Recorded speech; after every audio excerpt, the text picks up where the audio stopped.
Moisés e Arão, com passos firmes e rostos sérios, entram no palácio do faraó. O silêncio é pesado enquanto eles se aproximam do trono. Moisés levanta o olhar, firme, e transmite a mensagem do Senhor. Se não libertar o povo, a 10ª praga cairá sobre o Egito. Todos os primogênitos morrerão.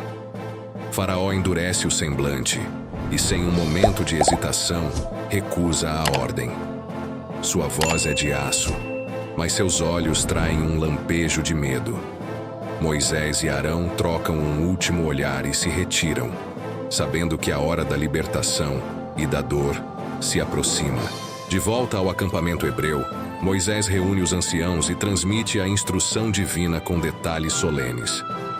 Cada família deve escolher um cordeiro sem defeito, diz ele, a voz calma, mas carregada de urgência.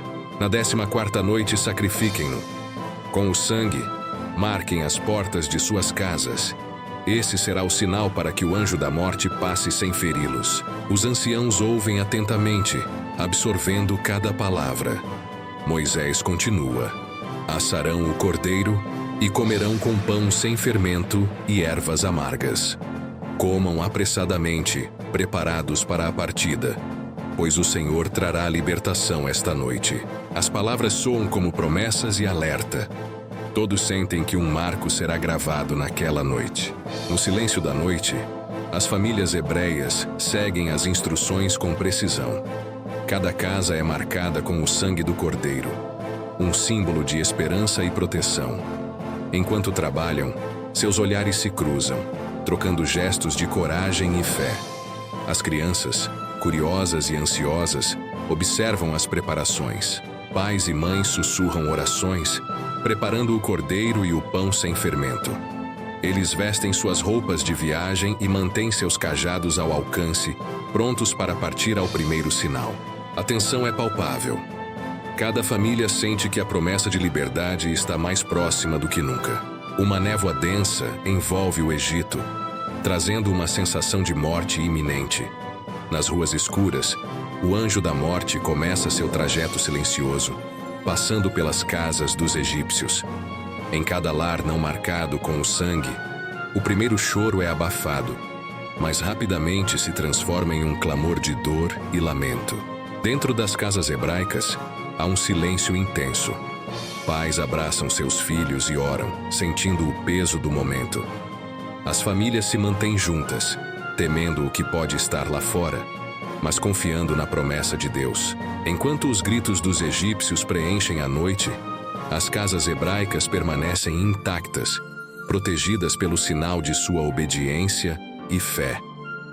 Quando a luz da manhã começa a romper a escuridão, o Egito está mergulhado em um lamento coletivo. Casas estão abertas, ruas desertas e o choro é incontrolável. Faraó, com o rosto pálido e os olhos vidrados, caminha pelos corredores do palácio, ouvindo os gritos de dor e desespero. Ele sabe que perdeu seu filho primogênito, assim como muitas outras famílias egípcias. As ruas se enchem de lamentos, mas é a dor do próprio faraó que ecoa mais alto. Seu império desmorona diante de sua impotência, enquanto ele se confronta com a gravidade da praga que varreu seu reino. Com o coração quebrado pela perda, Faraó chama Moisés e Arão até seu palácio. Sua voz está embargada, mas o comando é claro. Levem o povo e saiam do meu reino. Façam o que pedem ao seu Deus. Ele se curva, finalmente cedendo à força divina. Seus olhos buscam um último sinal de misericórdia. Moisés, sem hesitar, responde: Nosso Deus abençoará o Egito, mas a promessa de nossa liberdade será cumprida. Faraó, derrotado, dá a ordem para que os hebreus partam imediatamente. A notícia se espalha rapidamente entre os hebreus.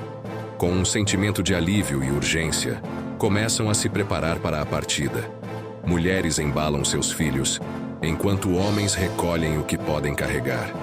Cores e sons de preparação enchem o acampamento, mas há um tom de ansiedade no ar.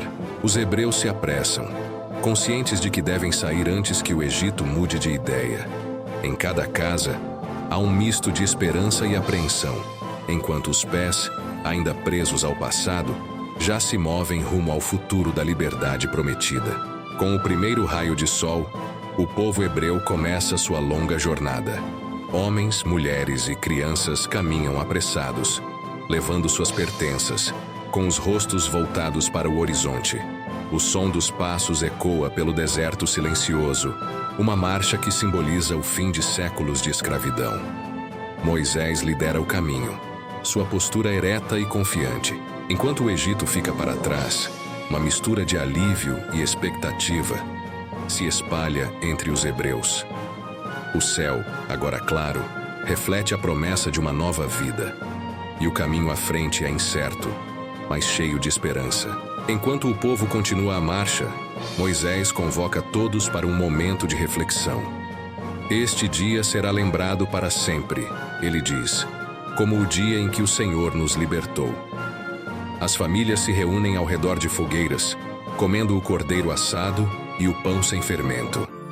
Enquanto relembram o ato de fé que o salvou, Moisés declara que a Páscoa será comemorada anualmente, para que as futuras gerações nunca se esqueçam da misericórdia de Deus. Os filhos perguntam: por que fazemos isso? E os pais respondem: porque o Senhor nos libertou da escravidão. À medida que a jornada avança, a presença de Deus se torna visível e tangível. Durante o dia, uma nuvem imensa guia os passos do povo, cobrindo-os do calor do deserto. À noite, uma coluna de fogo ilumina o caminho, dando-lhes luz e segurança. Moisés observa com reverência, sabendo que essas manifestações divinas são a prova da fidelidade de Deus.